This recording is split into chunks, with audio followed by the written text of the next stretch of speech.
Hello, I'm Carl Craig. I'm the Chief Operating Officer of Agricor Laboratories, and today I'm going to talk to you a little bit about strategic planning. I've been involved in running businesses for 20 years, and one of the very difficult things to do is get your arms around strategic planning, and I want to try and make that a little easier for you.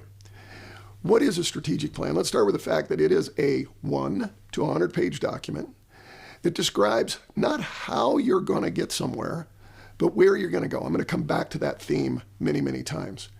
A lot of times people sort of get hung up around what is a strategic plan, and it's not your vision statement, it's not your mission statement, it's not even your operating plan. It's something very, very different. It's kind of hard to get your hands wrapped around it. For example, let's use Facebook. And for any of you who've read the history, Facebook started out to be a sharing site between colleges. That was an early phase of the business. I want to talk to you about phases of the business and let you know where strategic planning fits in.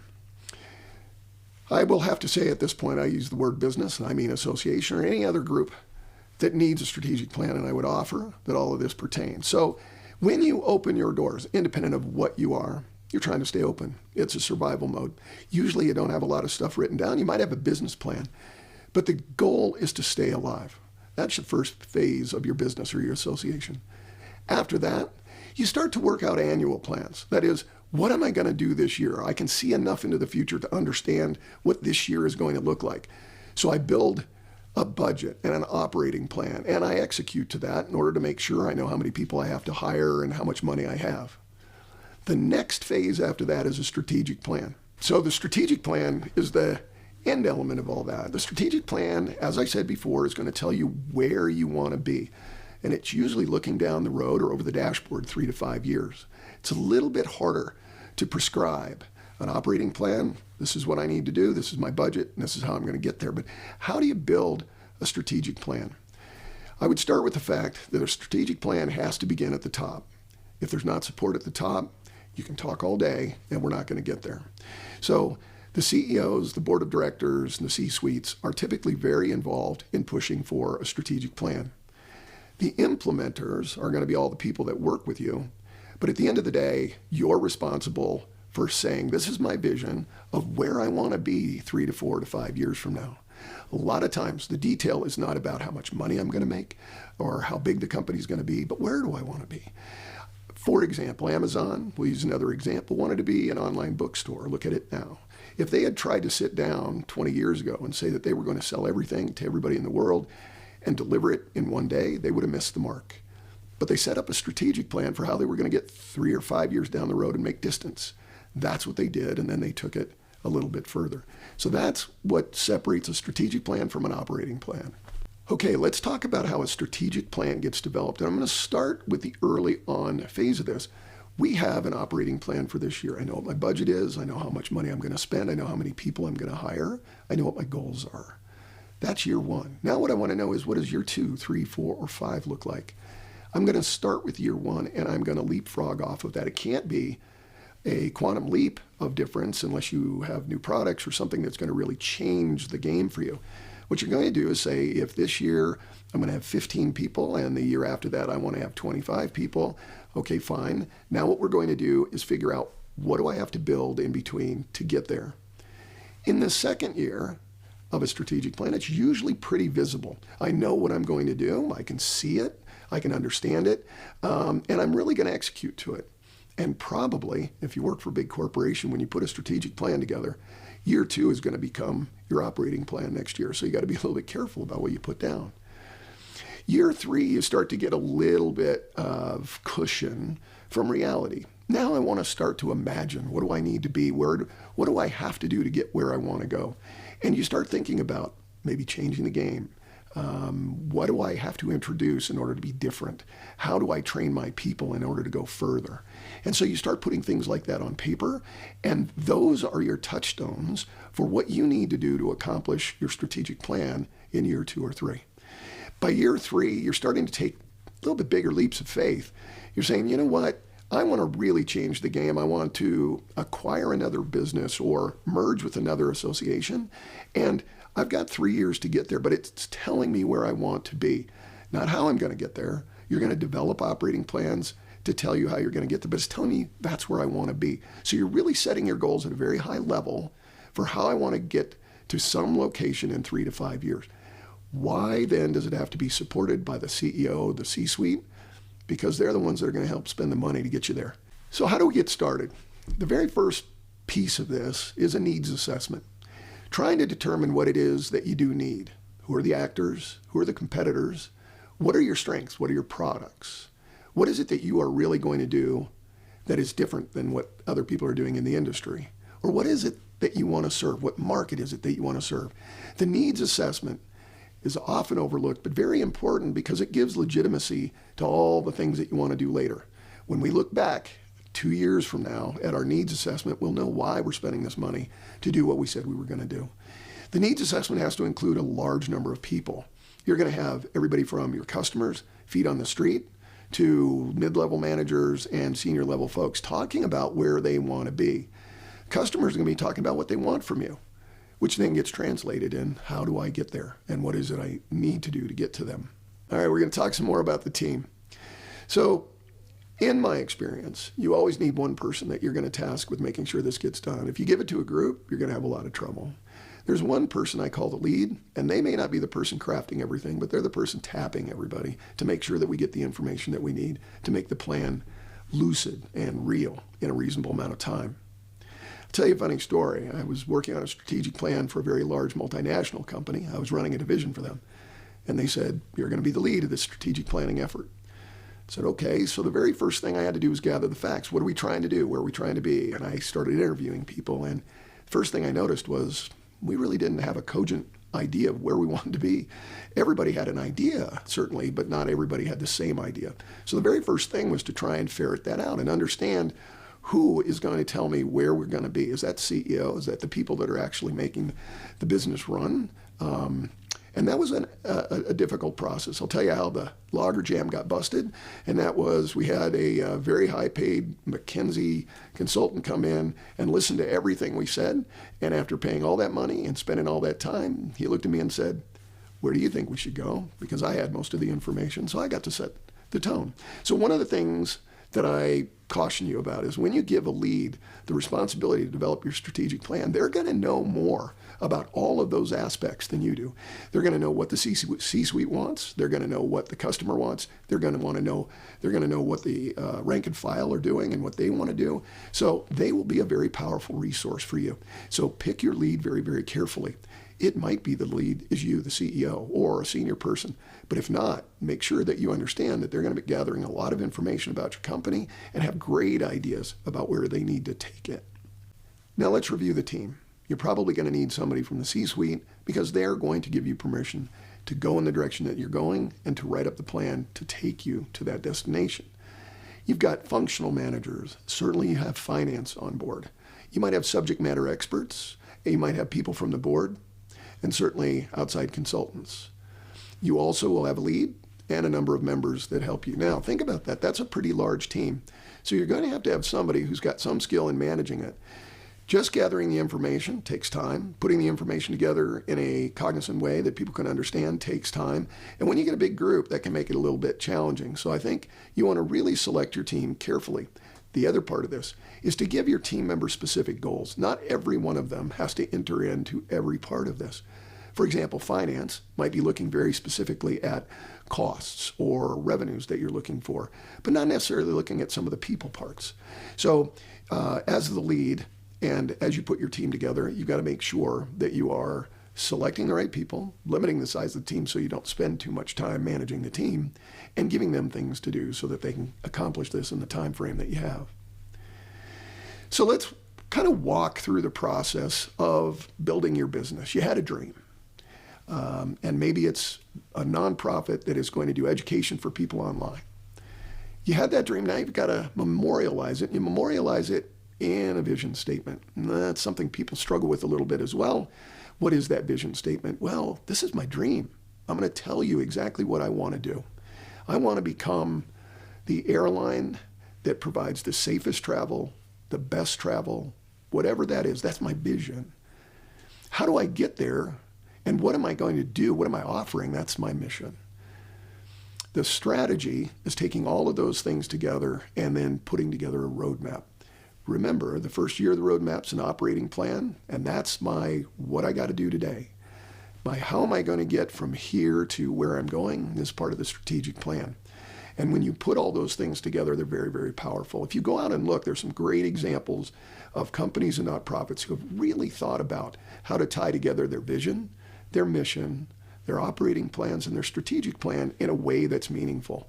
And that's what I'm trying to get you to think about here is how does a strategic plan really benefit you? So we've talked a little bit about the elements that lead up to a strategic plan. Now, one of the things I want you to think about is how do we build it? What are the things that go into it? I talked about a needs analysis, so now I know why I need it. I know what people are saying that I need. But the next parts are very functional.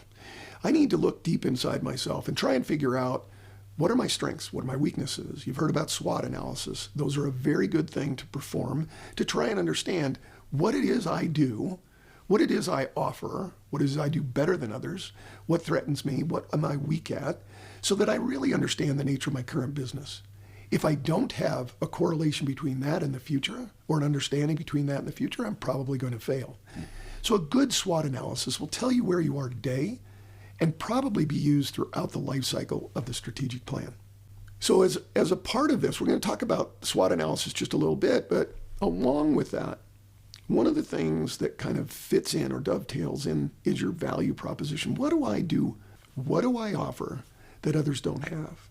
And for an agency, a not-for-profit, it might be providing a better service to the community than anybody else does.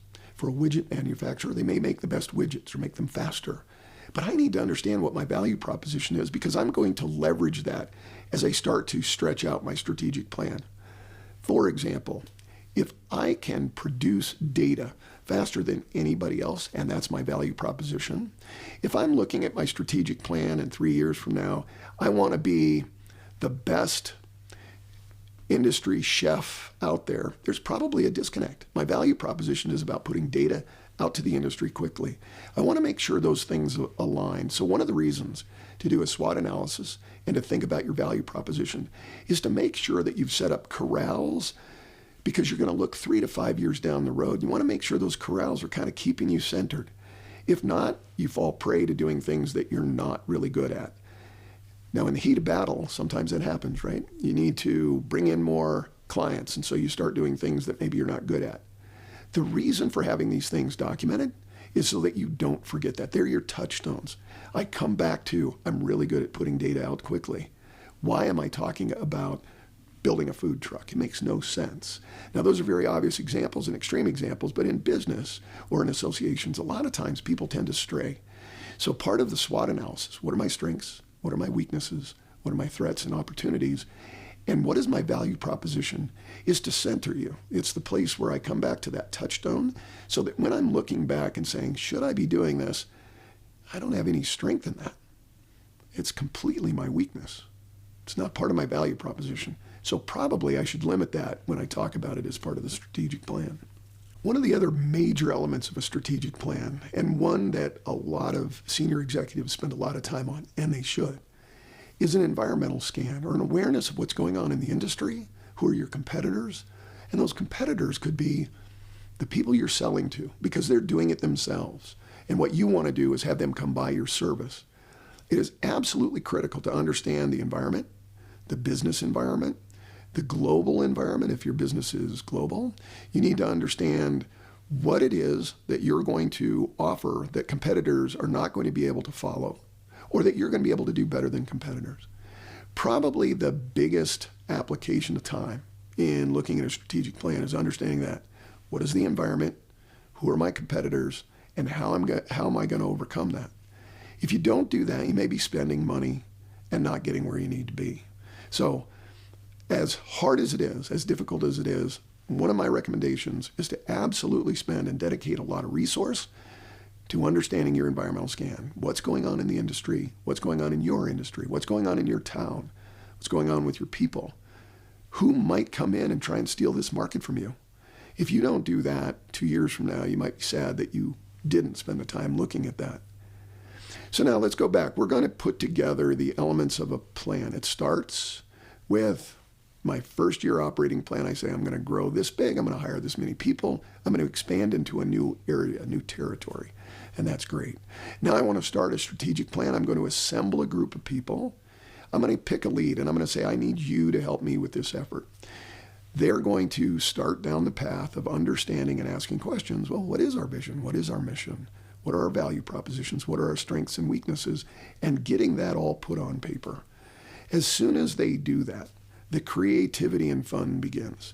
So what I've talked about so far is all the hard blocking and tackling that you have to do to get to the point where most people see a strategic plan, which is all the imagination, the fun, the creativity. Now that I have all that in place, I've picked the right team, I have a group that's not too large, I'm going to sit down and start to ask them to wonder, what is it we want to be? Where do we want to be? And I think it's really important that as you lead this effort, or as you have others lead this effort, you continually remind them, this is about where do we want to be, not how do we want to get there. The very first step is, where do we want to be? I want to be in 3 counties in 4 years. So I want to open offices in 3 counties in 4 years. That's where I want to be. Doesn't tell me how I'm going to get there. It tells me where I want to be. Now I'm going to go through the steps that I talked about. I'm going to try and understand my competition. Well, what if I try and open up in that county? What are the regulations around putting together a business? Are there going to be opposition from any of the political candidates? What is it that is going to stop me from being successful in that business? Do I have the right strengths? If I don't, how am I going to get them? Is my value proposition aligned with opening 3 or 4 new offices in new counties? So now I've said, 3 years from now, this is where I want to be. That's a pretty easy statement. We get to fill in the gaps now with the creativity. How am I going to do that? I've got a limited budget. What do I need to do? How do I partner? And you put together all the elements of the strategic plan that allow you to build roadmaps for how I'm going to get there. Those are built underneath the strategic plan. They connect, if you think about it, with the operating plan that I have for year 1 and start to build year 2 and 3 and 4. Clearly, year 2, 3, and 4 are harder to see. They're a little bit ghosted because you don't know exactly where the environment's going to be. You don't know exactly where your business is going to be, but you're trying to project it. So you want to draw great parallels within the corral that I talked about to get to where you want to be with good imagination for how I'm going to get there. Probably bigger imagination around years 4 and 5, but certainly tied back to year 1. Let's talk about the importance of finance. I could sit around all day and dream up where I want to be. The problem is your finance people are usually the people that bring you back to ground and say, how are you going to get there? What kind of money do you need? What kind of investment is this going to require? How do we get there? So it's very critical that while you're dreaming about where I want to be 3 to 5 years from now, we've got some reality that says, here's what you need to do to get there. And the finance team is usually a really good, I call them my conscientious objectors. They're telling me why my dreams won't work. But at the same time, they're helping me to get there by pointing out what I need to do financially to make it work. One of the most important parts of putting together a strategic plan is making sure you have measurements along the way. How do I know if I'm making progress or not? What tends to happen, and I've seen this in a number of different ways. I'll tell you about another large company where I was running a division, and we were doing strategic planning. I got hired in right in the midst of the process. I said, great, they're doing their 5-year strategic planning meetings, and I was very excited. So we sat down, and as we got started, all they did was pulled out the plan from the previous year and asked everybody, is there a problem with this plan? Well, I hadn't been there very long, so I didn't know. But I looked around the room and I watched, and as people looked, they started reading through it, they started trying to understand it, and all they were doing were adding little tweaks. Well, we didn't quite get here, we might need to get here, we didn't do this, so we need to take that out of the plan. But it was an adjustment to the plan. So this is really about strategic plan maintenance. I've seen it done in a variety of different ways. I would say that was one of the best ways it was done. If I've spent the time together with a group of well-paid individuals who are smart, who I trust, to build a 5-year strategic plan, would it make any sense to rebuild it the next year? I don't think so. However, I've seen it happen over and over again. So one of the things I would say to you is, when you build this plan, think about the maintenance that you're going to put into it, And I would hope that the maintenance in year 2, 3, 4, and 5 is a trifle relative to the amount of time you put in to get to this plan. Unless you've gone woefully off the mark, you should be revising, taking little turns and tweaks to it, maybe adding in a new product line or a new service that you're going to offer, and that's great. But in my opinion, revising an entire 5-year strategic plan kind of makes it moot. Why would I call it a 5-year plan if I have to rebuild it every year? So as you build, think about that. You want to actually have legs, longevity. And when you come back, and what I would say to the people who are building it, is I want you to build this as a memorial. It needs to stay, and it needs to have your footprint on it for years to come.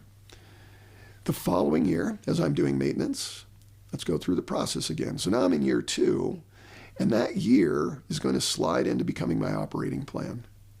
So my caution is be careful about the dreams that you wish up for year 2, because typically the C-suite's going to hold you to the year 2 pretty close, right? It's only a year away. You should be able to see it fairly carefully. So that slides in to become your operating plan and all the years back up. Now, really what you're doing in maintenance is looking at, do I need any course corrections? And what's that next year look like? Now, the beauty of this is, with a couple of years under your belt, you can start to see how big the leaps are that you can take. Now, let me bring this back to an operating plan. You got people in the facility, people in the plant, executive directors, they're running your business or association for you. Their heads are down. They're trying to do what they need to do every day. It's very complicated. Now, I come along and I say, I want to look way out into the future. That's a disconnect. But when you get it done, the beauty is that you can come back and look at it as an overview. As I said, I've used the word touchstone. It's my touchstone to see if I'm getting where I need to be.